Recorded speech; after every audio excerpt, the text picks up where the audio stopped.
All right, guys, this video is about sleep and testosterone. I get these every once in a while. So he says, I've been a self-help junkie for over a year now, and I'm very confused how many hours men should get for proper sleep and the sake of his happiness and well-being. 5 sleep cycles, so that is 7.5 hours on average. So a sleep cycle is 1.5 hours. And so if you're not going to sleep the full regimen of 7.5 hours, do it as it should be divisible by 1.5. So 6 hours, 4.5, 3, or 1.5 hours, although when you start getting underneath your 4.5 hours, it's going to get rough. But when you wake up between sleep cycles, you will wake up more refreshed and you won't be super tired. So if you wake up at like 7 hours or 6 hours and 45 minutes, you're going to be super groggy and you're going to have a hard time getting up out of bed. So what you want to do is, if you want to maximize your sleep so that you're most productive and you feel restful, always put your time, like 6 hours is usually okay, but you can't do that long term. You might be able to do that 3-4 nights a week, but you're going to have to get a sleep in day sometime this week. And you'll find that every day that you only do 6 hours, you're going to be a little bit less in your energy levels. You're going to get more tired. So what you want to do is you want to say, okay, if I'm getting up at 5 a.m. like Ed Baxter does, then you're going to want to back it up to go to bed, be asleep by 9:30, or be laying in bed by 9:30, hopefully asleep before 10. Then that gives you, that gives you 7.5 hours. I don't always do that, By the time my boys get to sleep, it's like 8:30 and maybe 9 o'clock if they're getting really restless. And then spend some time with my wife. And then it's like, going to bed like 30 minutes after the kids go to bed, and you're working all day. Yeah, that doesn't always happen. You need a little bit of downtime, right? But that's pretty much how it is. It's a quick, easy thing. Just, if you want to get up at 5, go to 9:30. If you're getting up at 6:30 in the morning, go to bed at 11. Fine. That's easy. You can get to sleep by 11. That's not that late, or not that early. Some sources say it's okay to sleep 4 hours a day. No, 4.5. And you will be able to function very well. No, you will not. I mean, you could be playing with polyphasic sleep. I haven't done it. I'd like to try it sometime.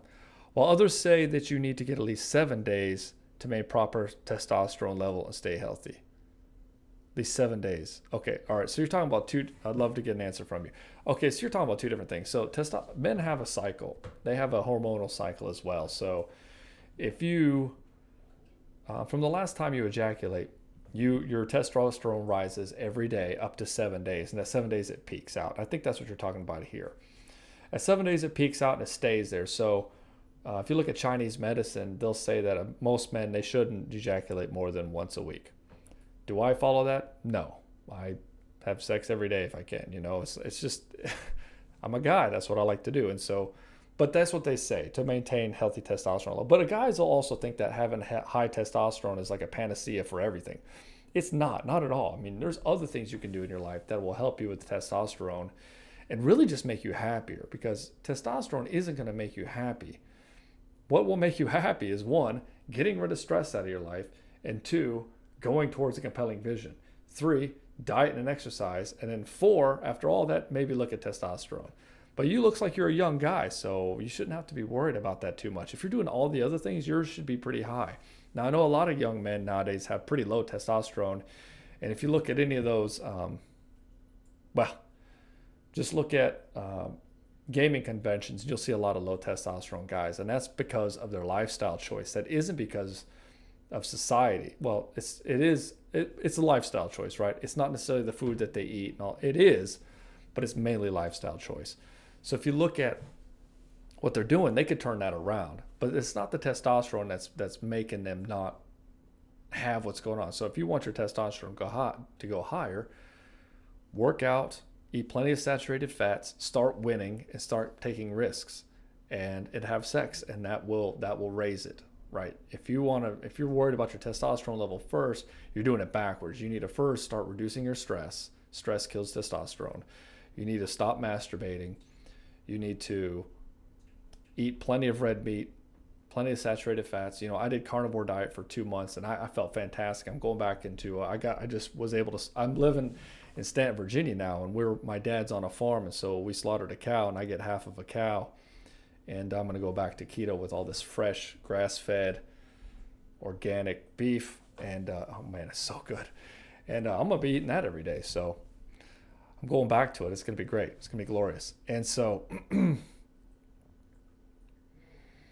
and also have sleep apnea, so it cures that too. So anyways, yeah, that's it. Don't worry about the testosterone. You're a young guy. First, start winning, get your compelling purpose, your compelling vision, get your lifestyle right, get the stresses out of your life, start eating better, start exercising. We go into this in incredible detail in the first 3 steps of the group coaching program. So if you want to learn how to do that specifically with me and other guys, and you want like a community to do that with, go ahead and send me a PM and we'll schedule a call. But I would say that's pretty much it, right?